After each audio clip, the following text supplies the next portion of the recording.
Welcome back everyone to something I would like to call a basic card guide pretty much. And in this video I'll just be showing to you guys what I believe. I've been personally doing research, I've been asking people on forums, and I've seen what some of the other top tier players had to say. And from my knowledge, post patch, this is what I would consider the best basic decks for all classes. And by this what I mean is the best deck you can make with the 20 basic cards for the specific class that you want to use. So the 20 cards for the warrior and the plus neutral cards. So pretty much these will be the most optimal decks you can use with the character that's probably at level 10. You'd have to level it up to level 10 to get the most, to get all the cards, all the basic cards, up to level 10. And you haven't opened any packs, and you really just have only the cards that the game has given you for leveling up the first 10 levels. So pretty much this will be a good guide for all the people just starting the game. You've just finished the tutorial, you haven't really opened many packs, and you've just got basic cards, and you really like a specific class maybe, but you don't know really what's the best way to build that class. And not saying that this is the only way to build these classes, but it's just saying it's the most all-rounded to give you a grasp of what the class is generally supposed to do. But feel free to experiment and do whatever you want. These are just the safer options for those of you who are willing to build basic decks to make the most out of the class with the little that you have in the beginning. So at first we're going to be looking at the warrior. Now let's just look at the cards. I'll just name the cards that I put, and then I'll explain why they're there. You're going to have 2 execute, 2 fiery war axes, 2 cleaves, 2 heroic strikes, 2 swamp ooze, 2 bloodfen raptors, 2 novice engineers, 2 shield blocks, 2 shattered sun clerics, 2 warsong commanders, 2 chillwind yetis, 2 gnomish inventors, 2 Cochrane elites, 2 Arcanite reapers, and 2 boulder fist ogres. Now when you look at this this deck, you can see the mana curve is at its steepest at 2 mana and decreases sharply down to 6 mana with no 7 mana cards at all. So really, to you, if you are to build this deck with your basic cards, one aspect you have to understand is that you're supposed to establish board control early. You're supposed to take the early lead. You're not supposed to take it late game, as you don't have any late game cards that can really save you. So you're supposed to flood the board with your early game minions and establish board control and make the other player react to you and punish them for their mistakes. This is how the basic warrior is done. And how can you do this, you may ask? The good cards you'll have is, for example, Fiery War Axe is a 3 damage weapon with 2 strikes, so that's 6 damage total.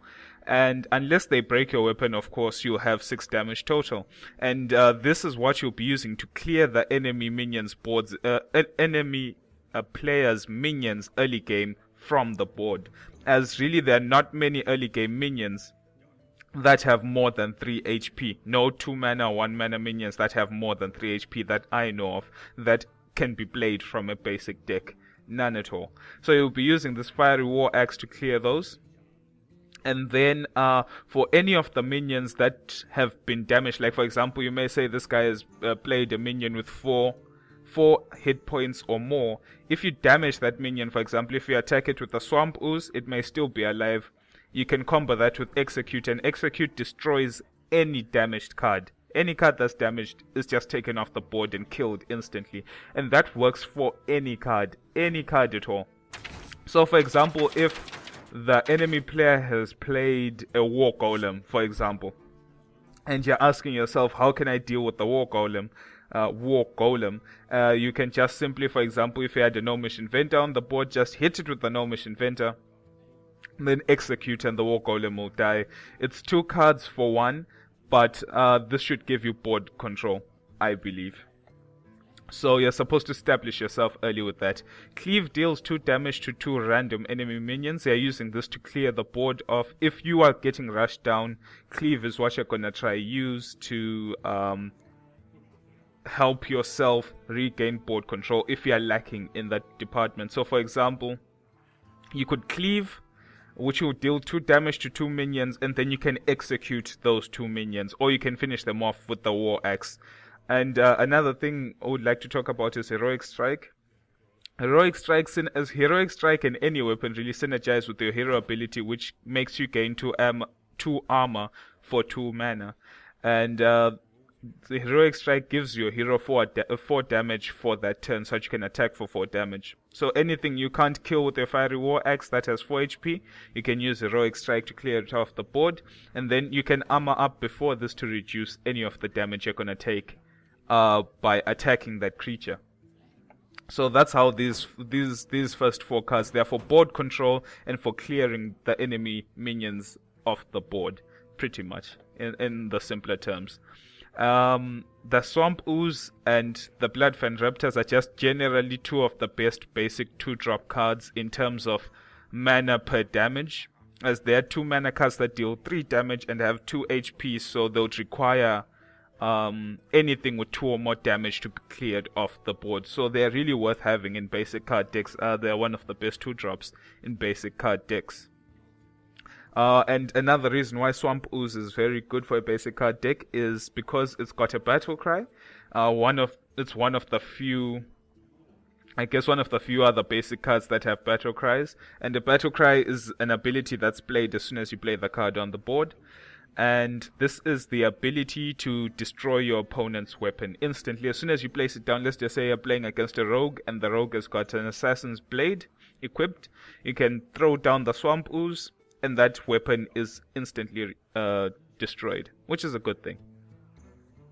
Novice Engineers are more card draw. Like I said, you're strong in the early game, so the more cards you can draw and the more cards you can have in your hand, the better.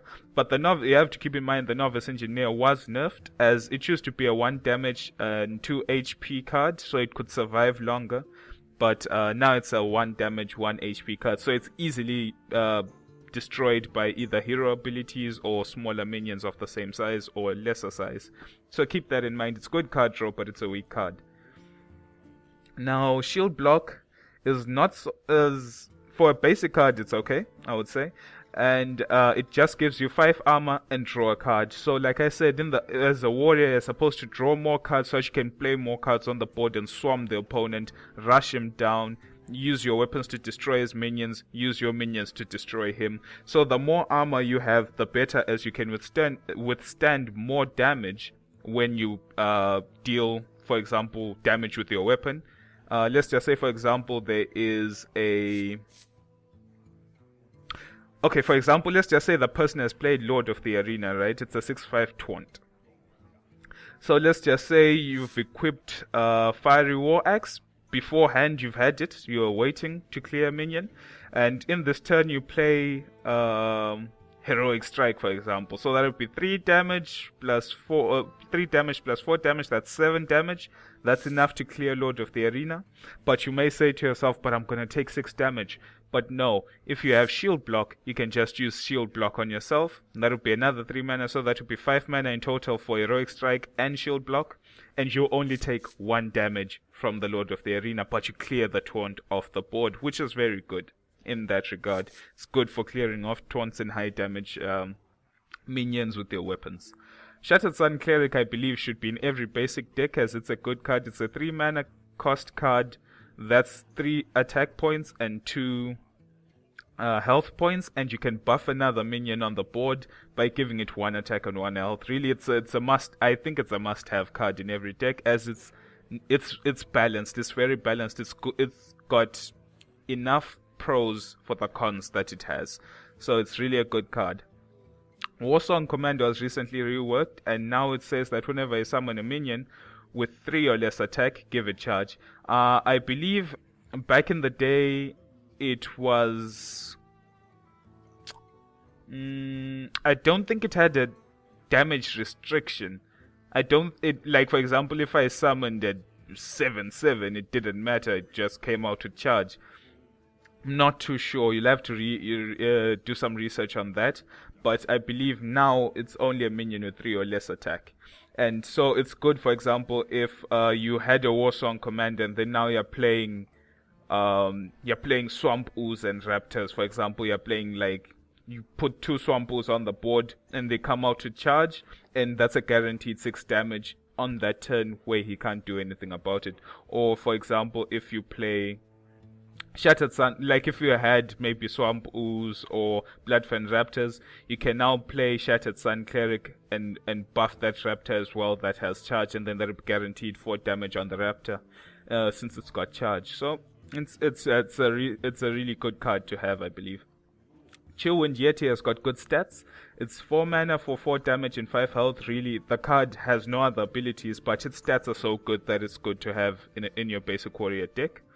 Gnomish Inventor is good because it's got 4 HP. Its damage is low, but it's got 4 HP, so it helps you draw an extra card that you wouldn't have drawn, and it will survive a bit longer. It will help you clear those 2 HP minions off the board as well, maybe 1 or 2 if you're lucky. The Cochrane Elite is a great card to have because it's a card with charge. And for those of you who don't know what charge is, it simply means that as soon as you play the minion, it can attack instantly. You don't have to wait for the next turn for it to come out of the standby mode into active mode. So as soon as you play it on the board, you can get an instant 4 damage off. And you can combo it up with, maybe for example, you play Cochrane Elite and then you play Shattered Sun Cleric and you buff its damage. Or you could, I guess you could play Cleave to clear the enemy board with your Fiery War Axe, and then you can play Cochrane Elite, and then you can have 4 damage to the enemy hero's face directly. And then Arcanite Reaper, of course, is another weapon for the warrior, and it's 5 damage, 2 instances. So you could technically deal 10 damage with this weapon, which is a high amount of damage, and you can buff it with Heroic Strike to deal 9 damage for 1 turn, which is really good. You can use this to clear any big creep that has 9 HP or less. Anything. So if he plays a War Golem, Arcanite Reaper, Heroic Strike, Shield Block, or Armor Up, you can withstand the damage and clear that minion instantly. And Boulder Fist Ogres are really good to have, as their stats are fantastic. You can have 6. It's a 6 mana card for a minion that has 6 damage and 7 HP. So it can only be destroyed if you can manage to remove 7 HP or assassinate it or hex it or something. But really, it trades well with almost any card. For example, if we were to look at Lord of the Arena, for example, you'd rather take Boulder Fist Ogre as compared to Lord of the Arena. You may think to yourself like, wow, but Lord of the Arena has Taunt, so I'm forcing their enemies to attack me. But the Boulder Fist Ogre has 2 more HP, so it can trade with those minions for longer and more effectively than Lord of the Arena. And if you don't, for example, if the enemy hero decides to not attack the Boulder Fist Ogre, that will be 6 damage in the next turn that you would wish he never took to the face, and the Boulder Fist Ogre will still be on the board and it will still be a threat to him and his minions. So generally, I believe it's a good card to have. And this is pretty much my rundown of the basic warrior deck. I'm gonna put up a few more videos of other basic decks soon. Thanks for listening, and see you later.